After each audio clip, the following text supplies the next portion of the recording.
Ang itatakel na po natin ay yung chapters 3.2 and 3.3 ng 1689 London Baptist Confession of Faith. Ito pa rin po ay pumapatungkol sa with regards po sa decree or yung pagtatakda ng ating Panginoong Diyos. Kung sa last week, tinalakay po ni Brother Ezekiel ang 3.1, kung saan in summary, sinasabi po ng ating confession na lahat po ng nangyari at mangyayari sa sanlibutan ay tinakda ultimately ng ating Panginoong Diyos, whether be it good or bad, but yet at the same time, mine-maintain po natin ng ating dakilang Diyos na sinasamba at pinupuri ay hindi po siya ang author of evil. There is no sin in Him. At ang pinakita po natin na ilustrasyon sa pagpapakita ng dakilang pagtatakda ng ating Panginoong Diyos ay ang kamatayan mismo ni Jesucristo. Despite the biblical fact na before po lalangin ng ating mundo, meron na pong plano ang banal na Trinidad na pagliligtas. And alam po natin na mismong ang Diyos ang nagtakda ng kamatayan ni Kristo Jesus, pero hindi po nangangahulugan na wala pong sala ang mga nagpataw ng kamatayan ng mga Romano at mga Hudyo. At ito lamang po yung pagpapakita ng kapangyarihan ng ating Panginoong Diyos all throughout ng mga nangyayari sa ating buhay. Lahat po ng nangyayari sa sansinukob ay nasa pagtatakda ng ating Panginoong Diyos. Yun po yung unang katotohanan. And ang pangalawa, despite that reality, despite that truth, we are still responsible before God for all our actions. Lahat man ito ay tinakda ng ating Panginoong Diyos, pero lahat po ng ating ginagawa sa Kanyang harapan, tayo po ay mananagot sa ating Panginoong Diyos.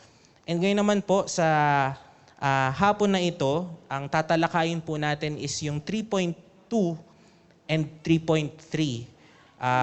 Ang in brief lamang po para sa hapong ito, ang gusto lamang po nating madiin, ang kaligtasan ng mga hinirang ng Diyos ay tiyak dahil sa malayang pagpili ng Diyos, at ang tanging basihan ng Kaniyang pagpili ay hindi nakaugat sa atin o anumang gagawin natin, bagkus ito ay nakasalalay lamang kung sino ang Diyos na naghirang at pumili sa atin bago pa likain ang sangkatauhan. And yun po nawa yung makita po natin, mga kapatid, na primer na lahat po ng kaligtasan and yung benefits of salvation na tinatamasa po natin ay hindi po natin pwedeng i-ascribe dahil po sa may ginawa po tayo or dahil po sa ating sarili, pangsariling galing or talento. Tinuturo po ng ating confession and maski ng salita ng Diyos na ang kaligtasan po at ang pagtatalaga ng ating Panginoong Diyos at ang Kanyang pagpili ay dahil po sa ating Panginoon po mismo. Yung reason why we are chosen is unconditional. And yun po yung something na mabigat po nating tatalakayin para sa hapong ito. And gusto ko lamang po makita natin na our salvation does not hinge on the question of who we are or what we will do in the future, but rather, the certainty of our salvation is ultimately grounded on God Himself. Tinatanggi po natin yung katuruan ng Arminianism or ng open theism na kaya po tayo pinili ng Diyos dahil po sumilip ang Diyos sa eternal corridors of time at nakita niya po sa hinaharap ang mga pipili sa Kanya. We are saying the reverse, mga kapatid. Kaya po tayo na kapag place ng ating pananampalataya sa ating Panginoong Diyos, kaya po tayo nakakalapit, kaya po natin tinatamasa lahat ng biyaya na meron tayo ngayon bilang mga mananampalataya is dahil ang Panginoon po mismo ang unang pumili sa atin. Kaya mainam na nakatindig tayo sa katotohanan na walang pagkakaiba o pagkakasalungat sa plano ng banal na Trinidad, whom the Father elects, the Son redeems, and the Holy Spirit applies the benefits to those whom the Father chooses and the Son died for. And gusto ko lamang pong makita natin, mga kapatid, ma-appreciate po natin yung wisdom and yung beauty po ng confession po natin. Yung order of things, kung paano po nila nilatag bago tayo umabot sa decree. Sa first chapter, ang tinalakay po natin is yung scriptures bilang otoridad po natin na everything with regards po sa doctrine, ang gumagabay lamang po sa atin ay ang banal na kasulatan. And then secondly, sa chapter 2, ang tinalakay naman po na ito sa particular confession po is with regards po on who God is. God and the Trinity. And alam po natin, mga kapatid, na natalakay po natin sa chapter 2 na ang ating Diyos ay iisa and all that flows in Him, His power, His majesty, His justice, lahat po ng attributes na yon ay meron po ang banal na Trinidad. There is harmony of these attributes na hindi po natin madaling makikita. Pero in God, all of these things are in Him. Kaya po lahat po ng ginagawa ng ating Diyos ay makakaasa po tayo na ito po ay banal, ito po ay perpekto, at ito po ay wise, at ito po ay good para sa atin. And gusto ko lamang pong makita natin, mga kapatid, na every plan na ginawa ng banal na Trinidad before the foundation of the world and how they manifest these plans in the history and in the future, wala pong pagkakaiba or pagkakasalungat po yun sa banal na Trinidad. And para po mag-guide lamang po tayo, basahin ko lamang po ang sinabi lang ni James Renihan. The doctrine of the divine decree, as stated by the confessions, never indicates internal debate between the persons of the Trinity. Divine eternity is beyond human comprehension, and we must guard against conceptualizations which seem to indicate discussion among the divine subsistences.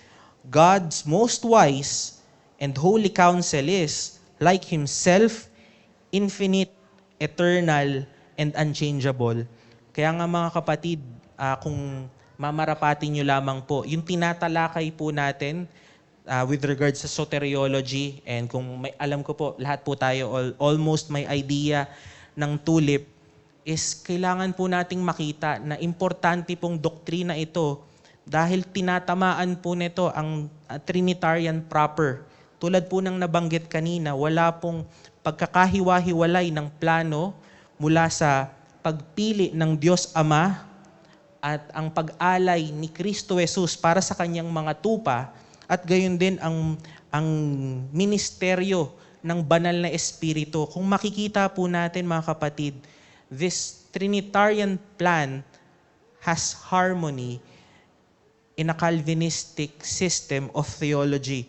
And yun po yung gusto lamang po nating sabihin sa mga kapatid po natin na mga Arminians na this is something that must be discussed. And I think mag-agree naman kayo na we are still treating them as brothers in Christ, yet we are still saying them and we are warning them na taken to its logical conclusion, yung doktrina po ng Arminianism is something that can destroy the Trinitarian doctrine.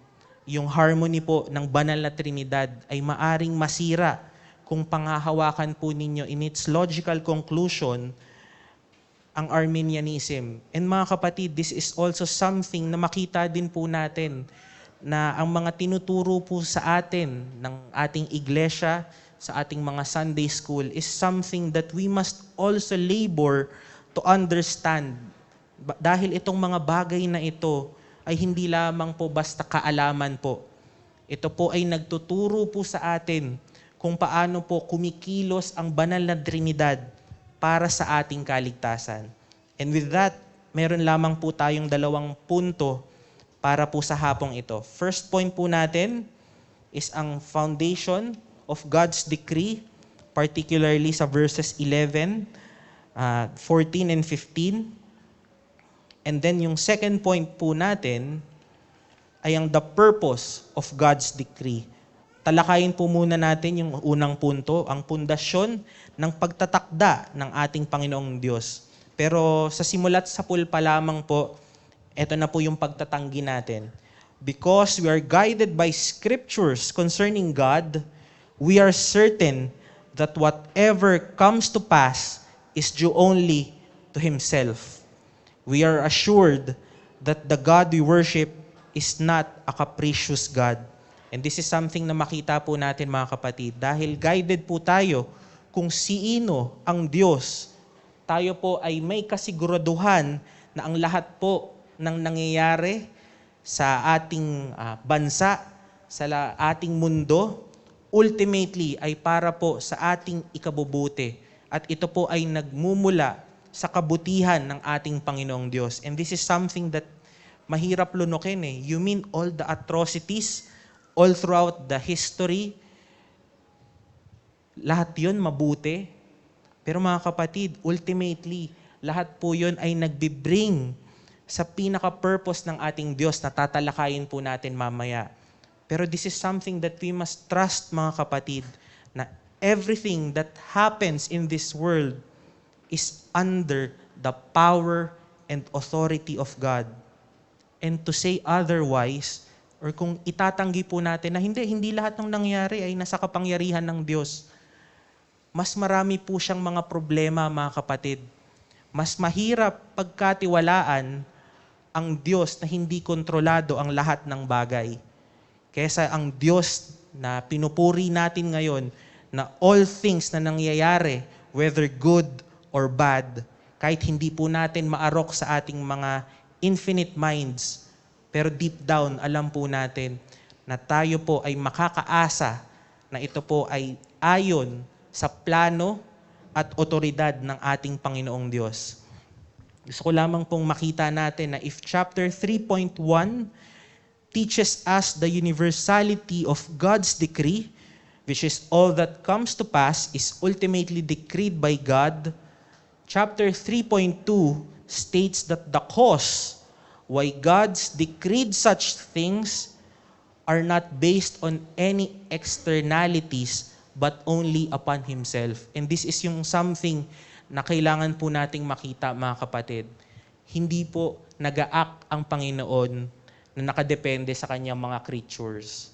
Hindi po siya yung typical na may idea tayo na yung Diyos ay parang nakikipag-chess sa mga creatures niya, na kung ano yung gagawin ng creatures, saka lang siya mag-iisip na ito yung dapat niyang gawin para masunod po yung kanyang kagustuhan. Hindi po mga kapatid. In its entirety, God is eternally present. And yun yung something na mahirap pong maarok po natin mga kapatid, na from past to the future eternity, nakadikri na po ito sa atin, hindi po sa atin pala, sa ating Panginoong Diyos. Ito po ay nakatakda na. And tayo po ay magkaroon po dapat ng kasiguraduhan na lahat po ng nangyayaring ito ay nakadepende sa Panginoong Diyos lamang. Lahat po ng mangyayari sa atin, sa ating Kristiyanong pamumuhay, whether triumph, whether sorrows or defeat, alam po natin mga kapatid, makakaasa po tayo na lahat ng nangyayari pong ito ay sakop po ng kapangyarihan at otoridad ng ating Panginoong Diyos. Makita po natin mga kapatid na wala po tayong pwedeng ipagmalaki or wala pong something na unique sa atin. Kaya po natin tinanggap ang mga mabubuting bagay na ito sa ating Panginoong Diyos. And gusto ko lamang pong i-present sa inyo yung isang case sa scriptures. Consider po natin yung case ng Sodom and Gomorrah. Alam po natin kung bakit ginunaw ang Sodom and Gomorrah. Pwede po nating sabihin na kaya po ginunaw ang Sodom and Gomorrah dahil wala pong nakita ang Diyos na 10 righteous men, Genesis 18 to 32. Pero ultimately, alam po natin, mga kapatid, na ang pagwasak ng ating Panginoong Diyos sa Sodom and Gomorrah ay ang pagpapakita po niya ng kanyang hustisya. Jude 7 and then 2 Peter chapter 2 verse 6. Sa pamamagitan ng nangyari sa Sodom and Gomorrah, hindi nakadepende sa dami ng matutuwid na tao ang meron sa lugar na iyon kung bakit po tinanggap ng lugar na iyon at ang mga nakatira doon ang paghahatol ng Diyos. Makikita po natin mga kapatid na ang pinakalayunin na nangyayaring paghuhukom sa Sodom at Gomorrah ay dahil kung ano ang katangian ng Diyos. Kaya po pinarusahan ang Sodom and Gomorrah dahil po ang Diyos ay banal at matuwid. God is holy and just. Kaya ultimately nangyari yon. Kung ang pagtatakda sa mga pangyayari ay dahil kung sino ang Diyos, kung ang pagtatakda sa mga pangyayari ay dahil po sa atin mga kapatid, then there is something in our salvation na ultimately tayo po ang naging rason. And yun po yung tinatanggi po natin sa pagliligtas, di ba mga kapatid, na from beginning to end of our salvation, lahat po iyon ay sa Diyos lamang. Ang ating pananampalataya, hindi po ito something na unique sa atin. Ito po ay biyaya na nagmumula mismo sa ating Panginoong Diyos. Kaya nga po, hindi po tayo pwedeng magmalaki mga kapatid. And makakaasa tayo mga kapatid na ang kapangyarihan ng pagliligtas ay hindi po nanggagaling sa sino mang mga nilikha o sino mang tao, kung hindi po ito po ay galing sa ating dakilang Diyos lamang. And with that, gusto ko lamang pong madiin din that God that decreed the end or yung estado po natin sa dulo is also the same God that decreed the means or kung paano po maaabot yung estadong yun. And minsan yun yung problem ng mga ibang nag-hold sa Calvinist doctrine na masyadong ini-emphasize yung election pero tinatanggal po nila yung means kung paano po nag-bring forth yung pag-elect or paghirang ng ating Panginoong Diyos. Tulad nga po ng nasabi nila Pastor Efra, we are not saved entirely by election alone. Isa lamang po yan mga kapatid sa mga biyaya ng ating Panginoong Diyos sa atin. And yun po yung makita natin mga kapatid na yes, glorious ang pagtatakda at paghihirang ng Diyos. Pero yung mga means kung paano po maliligtas ang kanyang mga hinirang ay hindi rin po ay binigay rin po sa atin ng ating Panginoong Diyos. And yun po yung makita rin natin na to further illustrate lamang din po yung naging punto ni Brother Ezekiel last time na with regards sa decree, lahat ng dinikri ng Panginoon ay mangyayari. Pero yung something that we are responsible sa harap ng ating Panginoong Diyos at sa kapwa natin mananampalataya at sa iba pang tao ay kung ano yung sinabi niya na dapat nating sundin. And this is something the same para sa ating kaligtasan. Yes, ililigtas ng ating Panginoong Diyos ang sino mang kanyang mga pinili. Pero yung kapamaraanan kung paano ililigtas yun ay binigay din sa atin. And ang responsibility po nating mga mananampalataya ay sumunod po doon sa sinabi ng ating Panginoong Diyos sa atin. And ang gusto ko lamang pong mamortify para po sa afternoon na ito with regards po sa first point is immortify po natin yung man-centered evangelism and in its connection yung commodification of Christianity. Kaya ko po nabanggit to mga kapatid, siguro magpasakalye lamang po tayo. This is very hard sa part po ng Christian life ko mga kapatid, especially nung college.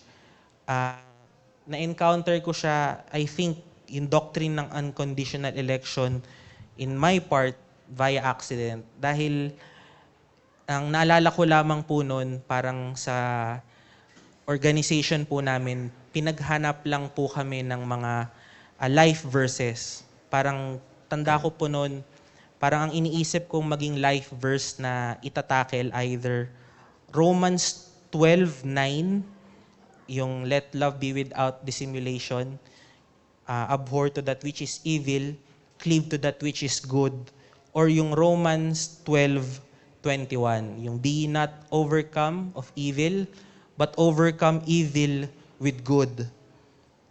Pero nung nasend ko, Romans 9:21, may basahin ko lamang po ulit. Romans 9:21, yung or does not the potter have authority over the clay to make from the same lump of one vessel for honorable use and another for dishonorable use. This is something that troubled me dahil first time kong nakita ang Panginoong Diyos na siya yung masusunod, na siya yung sentro ng Ebanghelyo. Madalas, hindi ko po masasabi sa inyo, pero madalas yung time na iniisip ko noon, kailangan mawin ko yung tao sa mga arguments ng scriptures and other parts ng apologetics para po mawin natin siya sa Panginoon. Kailangan natin ma-persuade yung tao.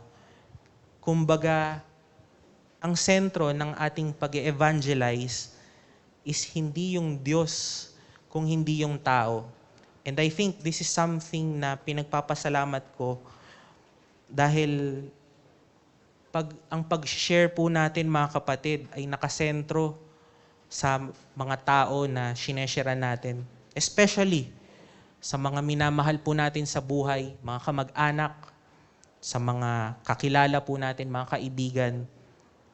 Burdensome po sa atin yon na kung sila yung pundasyon ng ating pag-ebanghelyo. Especially, pag tumatanggi sila na paano yun? Paano na sila? Tumanggi na sila. Parang wala ng hope. Pero the doctrine of unconditional election freed me from that thinking na at the end of the day, on all things, alam po natin mga kapatid na hindi nakadepende sa taong yun, hindi nakadepende sa atin, sa galing natin, sa dunong natin, sa apologetics. Hindi po sa atin nakadepende ang kaligtasan, kundi nakadepende po sa ating Diyos na tumawag at pumili sa kanila. And yun po yung maging hope din po natin mga kapatid, na yung pag-evangelize po natin in any forms mga kapatid, either through street evangelism kung kaya na po ng church natin, or kung ano man sa mga family worship po natin, sa mga katatayan especially, or sa mga kwentuhan po natin, sa mga fellowship po natin, sa ating workplace, sa ating school. Tandaan niyo mga kapatid na every time na ipinapangaral po natin ang salita ng Panginoon, ang kapangyarihan ng Ebanghelyo ay wala po sa atin, kundi nasa Panginoon po mismo. Kaya nga ang laging tawag po sa atin bilang mga mananampalataya is we must not be creative sa pagbabahagi ng salita ng Panginoon. We are called to be faithful and bold sa salita ng Panginoong Diyos lamang. And this is something na kailangan po nating makita, mga kapatid. In everything that we do, nawa, ang sentro ng pagtuturo po natin, ang sentro po ng mga ministeryo po natin, ay ang Diyos po mismo. Ang Diyos lamang po. Dahil alam po natin, mga kapatid, makapangyarihan ang Ebanghelyo upang iligtas ang pinakamaliliit hanggang pinakamalalaki sa atin. Walang makakapagyabang sa salita ng Diyos. Hindi niya pwedeng gamitin ang kanyang dunong, hindi niya pwedeng gamitin ang kanyang prestige, ang kanyang yaman. Dahil pag kumilos ang banal na espiritu, sisirain niya ang nagmamatigas na puso natin at papalitan ng buhay na pusong laman at isipan na nagpapasakop sa salita ng Panginoong Diyos. Mga kapatid, hindi natin kailangan gumamit ng anumang gimmick para maligtas ang mga minamahal natin. Ang ebanghelyo ay makapangyarihan, hindi dahil sa galing natin sa paglatag ng katotohanan ito, bagkus ang ebanghelyo ay makapangyarihan dahil ito ay galing sa Diyos na nagtakda ng mga kapamaraanang ito para maligtas ang kaniyang mga pinili. Kaya nga mga kapatid, every time na sinasabi rin, ini-encourage ng mga tagapangaral po natin, nila Pastor Efra, yung mga katatayan, huwag po kayong matakot na mag-family worship mga kapatid. Huwag niyo pong isipin na kailangan maging kasing galing tayo ng mga pastors po natin or ng mga napapanood po nating pastors. Ang kailangan lang po nating isipin mga kapatid at ipanalangin at ilapit sa Diyos, kailangan po nating magpasakop sa Kanyang salita. At upang ang ating household, ang ating mga asawa, ang ating mga anak na makakarinig ng salita ng Diyos ay sa pamamagitan ng banal na Espiritu ay magkaroon sila ng kaligtasan at sila'y tumangan at lumapit sa ating Panginoong Diyos.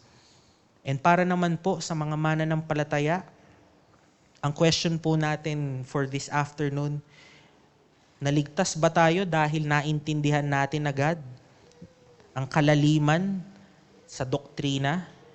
Dahil ba kaya nating ipaliwanag isa-isa ang 5 solas, ang tulip? Hindi naman po, di ba mga kapatid? This is something, a work in progress for all of us. Hindi naman po tayo na ligtas dahil po sa kaya po natin na maipaliwanag correctly yung mga doktrinang ito. But yes, kailangan po ito ng pagtuturo. Pero alam po natin mga kapatid, na kaya po tayo naligtas ay dahil po sa working ng banal na Trinidad sa atin. Na kaya po tayo nakapanampalataya, kaya po tayo nagkaroon ng pagsisisi sa ating kasalanan at pananampalataya sa kay Kristo Jesus at sa kanyang perpekto at natapos na gawa. This is something that cannot be achieved only by man. Pero ito po ay naging posible sa atin at ito'y naging realidad sa atin dahil sa kinilos ng banal na Espiritu sa atin. E nawa, sa katotohanan ito mga kapatid, magkaroon po tayo ng boldness na maibahagi sa ating mga nakakasalamuha ang Ebanghelyo, and at the same time, wag po tayong magmalaki sa harapan ng Diyos. Dahil alam po natin na ang kaligtasan na meron tayo ay parehas ng kaligtasan na meron ng kapatid mo. Wala kang something na mas lamang ka sa kapatid mo dahil ultimately, ang pagliligtas na meron ako, meron ikaw, at ang meron ng bawat isa ay dahil po sa actions ng ating Panginoong Diyos sa atin. And ang gusto ko lamang pong i-cultivate po natin is patuloy na tayong sumandig sa Ebanghelyo. God is sovereign on all things.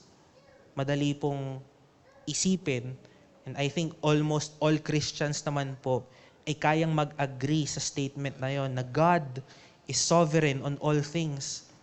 Pero pag pinag-uusapan na ang kaligtasan ay dahil sa Diyos lamang, tila ba may pag-iisip tayo na nangingimi or nagdadalawang isip na sang-ayunan ito. Marahil ito ay natural sa pag-iisip natin bilang tao na something na sanay tayo na dapat may konkreto tayong basehan sa mga bagay-bagay. Dapat may something tayong ginawa para masabing tunay ito para sa atin. Kaya something na dapat conditional yung kaligtasan, dapat meron tayong ginawa, kaya natin to tinatanggap. Kasi pag iniisip po natin na pag conditional ang election, pwede po nating isipin, mga kapatid, na lahat ng tao ay may pagkakataon na maligtas. Ngunit purihin ng Diyos dahil hindi po nakasalalay sa atin ang ating kaligtasan, ngunit tanging sa Diyos lamang. Mga kapatid, kaya po tayo nananampalataya at umiibig sa Diyos dahil Diyos mismo ang nagpamalas ng kaniyang pag-ibig sa atin. 1 John 4:19, bago pa man likhain ang daigdig. Revelation 13 verse 8. And ito po yung gusto ko po nating makita. Gusto po nating ma-address for this afternoon. Hindi lamang po naging with regard sa conditional election, hindi lamang po parang naging lahat po tayo ay pwedeng maligtas. Pero yung unconditional election, sinasabi po natin na ang kaligtasan po natin ay may kasiguraduhan. Tiyak po ang kasiguraduhan ng mga hinirang ng ating Panginoong Diyos dahil ang kaligtasan ay hindi nakaangkla or nakasalalay sa atin. And ito po nawa ang panghawakan po natin na pundasyon ng ating kaligtasan, mga kapatid, na ultimately, the foundation of our salvation is not because of what we do or what we have done, but because of who God is. At sa ikalawa naman po, ang tatalakayin po naman natin ay yung purpose of God's decree. Kung sa first point, nilatag po natin kung ano po yung pundasyon ng pagtatakda at pagliligtas ng ating Panginoong Diyos. Sa ikalawang punto naman po, ay tatalakayin po natin is ano ang purpose ng pagtatakda ng ating Panginoong Diyos. And muli, basahin ko lamang po yung verses 19 to 23. You will say to me then, why does he still find fault? For who resists his will? On the contrary, who are you, O man, who answers back to God? Will the thing molded say to the molder, why did you make me like this? Or does not the potter have authority over the clay to make from the same lump one vessel for honorable use and another for dishonorable use? And then jump po tayo sa verse 23. And in order that he might make known the riches of his glory upon vessels of mercy, which he prepared beforehand for glory. And this is something na mahirap po sa atin, mga kapatid, tulad ng nasabi ko kanina. The doctrine of unconditional election may be one of the most difficult tenets of doctrines of grace. I think pangalawa siya. Para sa akin, yung pinakamahirap pa rin is yung limited atonement. Pero something na madadaanan din po natin yan, mga kapatid. The fact that the basis of one's salvation or damnation is ultimately of God. And this is something that our finite minds cannot comprehend. Kasi tulad nga ng iisipin natin, mga kapatid, di ba? Paano tayo kokondenahin ng Diyos kung hindi po natin pwedeng kontrahin ng kanyang tinakda? Pero di ba yung ganong argument sa Romans 9 po mismo, yun po yung objection ng mga tao against kay Paul. And ano po yung naging rebat po ni Paul? Ang route ba na dinaanan ni Paul is something na metaphysical, something na philosophical? Mga kapatid, hindi. Very straightforward po si Apostle Paul sa kung bakit hindi po natin pwedeng kondenahin ang ating Panginoong Diyos. Itinuturo po ni Apostol Pablo sa atin that God freely do what He do dahil po siya ang manlilikha. He has power, He has sovereignty over His creation. And basahin ko lamang po yung regarding sa objections. Ito po yung kay Louis Berkhoff sa kanyang Summary of Christian Doctrine. It is sometimes said that the doctrine of predestination exposes God to the charge of injustice. But this is hardly correct. We could speak of injustice only if man had a claim on God and God owed man eternal salvation. But the situation is entirely different if all men have forfeited the blessings of God as they have. No one has the right to call God to account for electing some and rejecting others. He would have been perfectly just if He had saved any. Mga kapatid, tulad po ng naipangaral na po sa atin, mga kapatid, sa previous na discussion po natin sa Romans a few years ago, the fact that God elected many unto salvation is very gracious of God. Dahil lahat po tayo, mga kapatid, ang deserve po natin, kung gusto po natin ng hustisya ng Panginoon, ang deserve po natin, mga kapatid, lahat po tayo ay makaranas ng puot, galit, at katwiran ng ating Panginoong Diyos. Yet because God is merciful, because God is just, because God is loving over His creation, He freely chose many unto salvation. And mga kapatid, hindi po natin pwedeng sabihin na, bakit hindi na lang lahat? Ang magiging tugon ko po, tulad ng kay Apostol Pablo, Diyos ka ba? Diyos ba tayo para mag-demand sa ating Panginoong Diyos? Dahil sino ba tayo sa harapan ng Panginoong Diyos? Tayo lamang po, mga kapatid, ay partakers of mercy, of grace. And wala po tayo sa poder para magsumbat sa ating Panginoong Diyos na hindi. Dapat yung kagustuhan ko na lahat ay maligtas. Kailangan po nating isipin, mga kapatid, na the fact na merong maliligtas sa atin ay biyaya ng ating Panginoong Diyos sa atin. Ang soberanong pagpili ng Diyos ng mga maliligtas kung saan ang tanging basehan ay ang Diyos lamang ay matuwid. Hindi natin pwedeng sabihin na di patas ang Diyos dahil may mga nilikha siya na haharap sa puot at hustisya ng Diyos. As sinners, we cannot demand fairness and justice before the Lord. As sinners, what we truly need is mercy and grace from God. And yun po yung makita po natin, mga kapatid, na ang kailangan po natin sa Panginoong Diyos ay hindi po hustisya. Ang pinakakailangan po natin bilang mga makasalanan sa harapan ng banal na Diyos ay ang Kaniyang biyaya at ang Kaniyang pag-ibig at habag na naipamalas kanino po mismo, kay Kristo Jesus. And bilang united sa ating Panginoong Diyos, tayo po ay nakararanas ng pag-ibig ng ating Panginoong Diyos.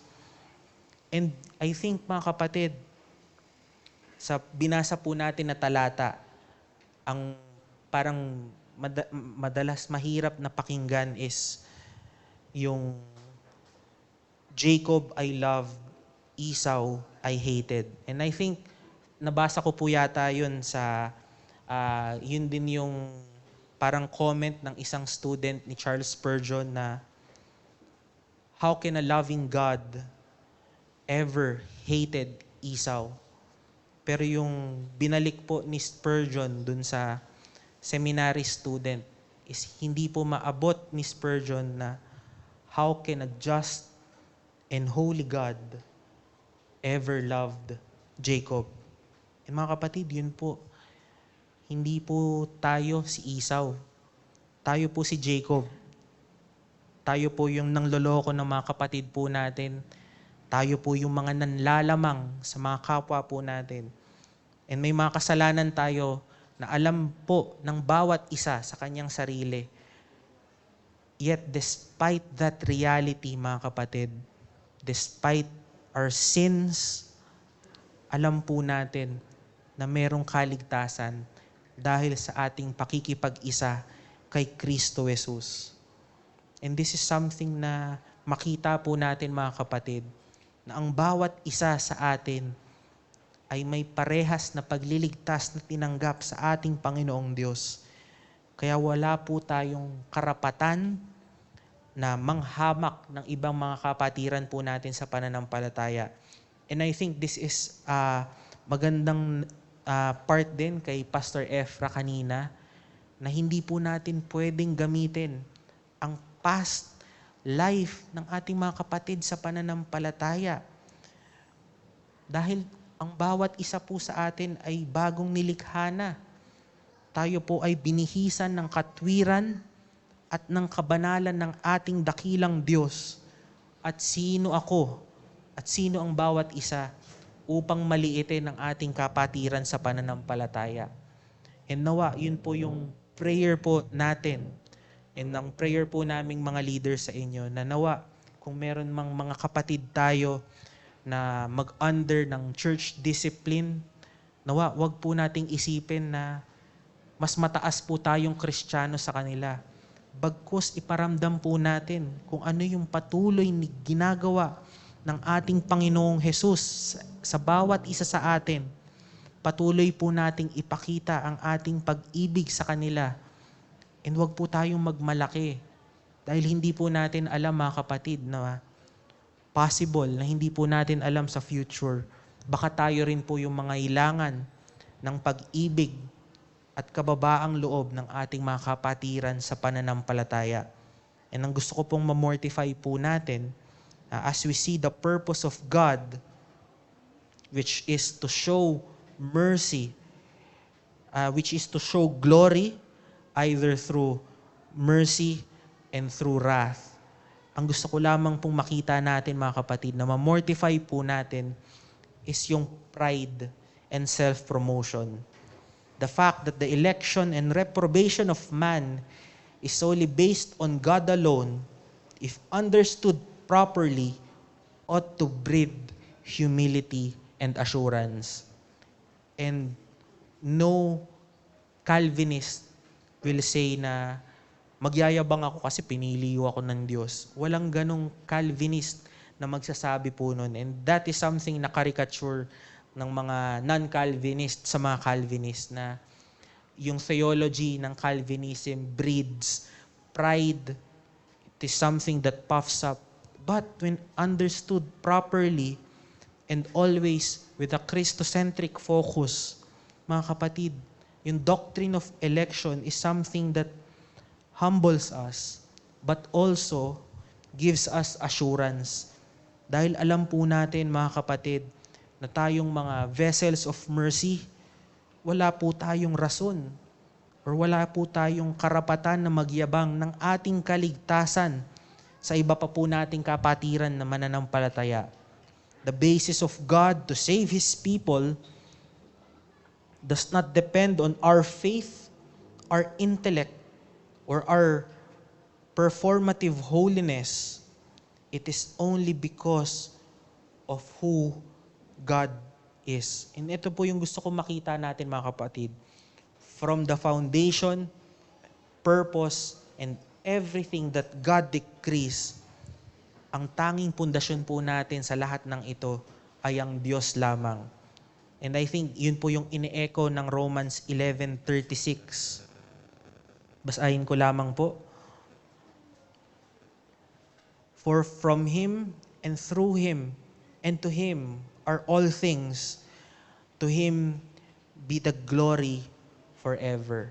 And yun po yung makita natin, mga kapatid, na sa lahat ng ito, sa lahat ng pinag-uusapan po natin, ang tanging maitanghal lamang po nawa ay ang pangalan ng ating Panginoong Diyos. Kaya kung meron man po tayong kinakausap na wala pa sa Panginoong Diyos, kapatid, walang lugar ang pagmamataas sa ating kapwa. Sa mga wala pa sa ating Panginoong Diyos, ang tanging masasabi lamang po namin ay tumangan ka kay Kristo Jesus. Dahil sa sarili mo, kapatid, wala kang pag-asa. Wala kang pag-asa ng kaligtasan kung ikaw ay dedepende lamang sa iyong mabubuting gawa. Kailangan mong tumangan kay Kristo Jesus. Magsisi ka sa iyong kasalanan at manampalataya. Makapangyarihan ng Ebanghelyo dahil ang Diyos mismo ang nagbibigay kapangyarihan dito. Tumangan ka kay Kristo Jesus at sa kanyang natapos at kumpletong gawa, ang kanyang buhay, kamatayan, kanyang resurrection at ang kanyang muling pagbabalik kung saan once and for all tatalunin niya ang kasalanan at kamatayan. Manangan ka dun, kapatid. May kaligtasan kay Kristo Jesus. At para naman po sa mga kapwa ko mananampalataya, patuloy na huwag po nating maliitin ang bawat isa. Tayo po ay pare-parehas na naka-enjoy ng biyaya lamang ng ating Panginoong Diyos. And this is something na ma-vivify po natin is yung Christian telos or yung purpose po natin bilang mga Kristiyano. Hindi hinihiwalay ni Apostol Pablo sa kanyang argumento na ang pagpili sa atin upang maipamalas ang habag at pag-ibig ng Diyos at ang biyaya ng kaligtasan, hindi po ito hiwalay sa ating pagliligtas sa atin. Hindi lamang po tayo basta pinili ng Diyos, tayo po ay pinili ng Diyos upang tayo'y magkaroon ng kapatawaran, tayo po ay maging banal sa kanyang harapan at iayon ang bawat isa sa imahe lamang po ng ating dakilang tagapagligtas na si Kristo Jesus. Ang paghirang sa atin ng Diyos ay naging kapamaraanan upang tayo'y manampalataya, banalin at iayon ang ating pamumuhay sa imahe ni Kristo Jesus.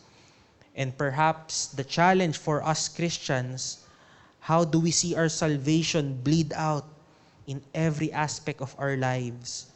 Naway makita po natin na ang paghihirang sa atin ng Diyos ay hindi lamang para tayo ay maligtas, kundi ito rin ay nag-aayon or layunin din na tayo ay mamuhay ayon sa salita ng ating Diyos.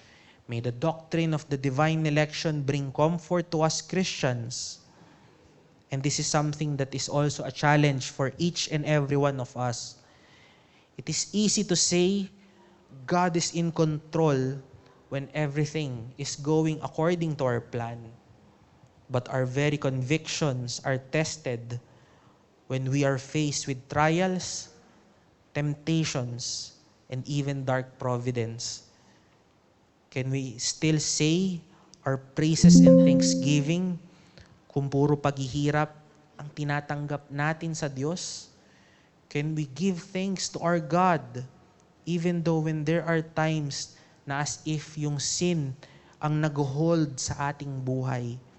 Nawa kapatid, makita mo na ang pagpili ng Diyos ay hindi lamang ibig sabihin na upang ikaw ay maligtas. Ang paghirang sa atin ng Diyos ay nangangahulugan na simula hanggang wakas ay hawak ng Diyos ang ating buhay. From here to eternity, hawak ng Diyos ang ating buhay. And gusto ko lamang pong iwan is a challenge para po sa bawat isa. Do we really believe that the power of God unto salvation is the gospel of Christ? Then kapatid, we have all the more reason to share the good news to our fellow men. The doctrine of divine decree did not hinder the apostles to share the gospel message to their fellow Jews and even to the Gentiles as well. Instead, it encouraged them because the gospel of God is certain to save the least and the greatest of us. Kaya nga kung anumang ministeryo ang meron tayo mga kapatid, makakaasa po tayo na God is working in each and every one of us. Hindi nakasalalay sa atin kung mananampalataya ang hindi nakasalalay sa ating mananampalataya ang ebanghelyong maririnig ng mga babahaginan natin. Tandaan mo kapatid, ang kaligtasan ng mga tagapakinig ay nagmumula sa kapangyarihan ng Diyos lamang. Ang tanging hinihingi sa atin bilang mga tagasunod kay Kristo ay manampalataya sa Diyos at magtiwala na ang Diyos ay magliligtas sa kanyang mga hinirang. Kaya have comfort sa pagbabahagi ng ebanghelyo sa ating mga minamahal sa buhay. And to end, let me share you a story. This is also something na naka-affect sa aking Christian life. Ito po ay discussion between a young pastor and a senior pastor. Tinanong po ng isang young pastor, yung senior pastor, na if you have one adjective to describe who God is, what would it be? And syempre bilang tayo na sanay sa game show, di ba? Sumasabay tayo sa tanong. Ako naisip ko noon on that particular time is God is omnipotent. He can do everything. Pero I think yung sinabi nung senior pastor is something na hindi ko makakalimutan. Yung sagot po niya is, God is sovereign. Soberano po ang Diyos. Ultimately, lahat ng nangyayari po sa atin ay dahil sa kabutihan ng ating Panginoong Diyos. And to share with you, yung senior pastor ay si Pastor Elinel and yung youth pastor ay si Pastor Jogli Tupas. And this is something na yun yung nakikita ko na benefit, forgive me, parang yung benefit pag yung example mo is pumanaw na. Because you have seen the entirety of his life. And looking back of saying those things na soberano ang Diyos, something to describe who God is, and nakita natin personally yung buhay, is something na it brings comfort para po sa atin. Tayo po ay manalangin. Aming Panginoong Diyos, sa kaitaas-taasan, kami po ay patuloy na nagpupuri at nagpapasalamat sa mga oras na ito. Patuloy po kami na lumalapit at sumasandig po lamang sa banal na Trinidad. Nagabayan niyo po kami. At nawa, Panginoon, sa pagtatalakay po namin ng divine decree and particularly the sovereignty of God, not only in everything, but especially in our salvation, nawa ang katotohanan ito ay magbunga sa amin ng mas malalim na pagsandig sa aming dakilang Diyos lamang. At mas patuloy na lumalim ang aming pag-ibig at pananampalataya sa aming Panginoon.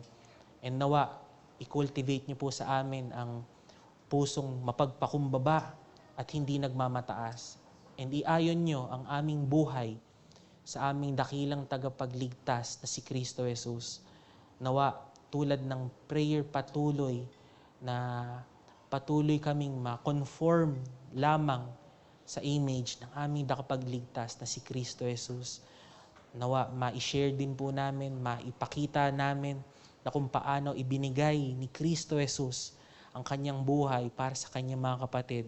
Ay nawa, gayon din ang maipakita po namin na paglilingkod sa bawat isa. Muli, tanging ngalan niyo lamang po ang mabigyang kapurihan ngayon at magpakailan paman sa matamis sa pangalan ni Jesus. Amen.